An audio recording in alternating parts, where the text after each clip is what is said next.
Welcome to Zwide-media. If you're new to this channel, please subscribe. Don't forget to like, comment and share. Here's a new video for today. Enjoy.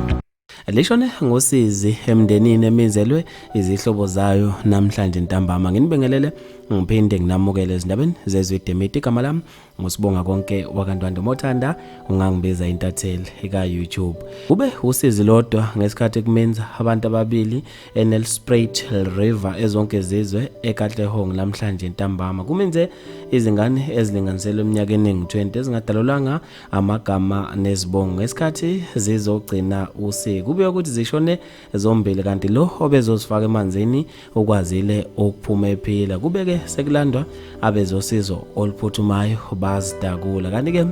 kanti ke imbangela yokumenza kwalezi ngane akwaziwa ukuthi ngabe kube yini kodwa ke umuntu obezobasiza noma ezobafaka emanzini kuthiwa yena ukwazile ukuphunyuka wasinda abantu babe nokuphawula okwahlukahlukene khona lapha ezinkundleni zokuxhumana ngempilo khoma uthe sekusukile lokho Nkosi yami lengakaqali neviki sesizwa izindaba ezibhlungu uphilile ngoba esithe akaminze naye usale kanjani wabesefaka ama-emoji akhalayo nenhliziyo eyiphukile umazandi ebiyela uthe amanzi ke awamfuna umuntu onomsamo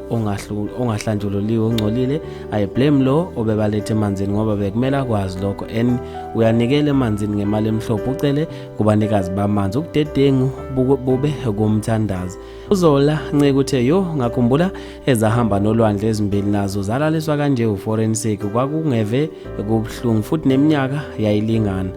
umalindi busi uthe yabona lento yokuthi kuthiwe unesinyama kumele uyogeza izibeni we hayi ngancamela ukuhlala nesinyama sambandla ngiyawasaba amanzi wabesefaka ama-emoji akhalayo bafethu ke maningi kakhulu ama-comment sithi dudu okwemndeni kanye nehlobo ethe yalahlekelwa abathandiweyo bawo bafethu ke lezi ndaba ezibhlungu ngendlela emangalisayo ngizofisa mina ukuze ukuphala kwakho khona lapha kwi-comment section mina nje ngitathela YouTube sengiphuma kanje ngithi awungibambe evidweni elandelayo.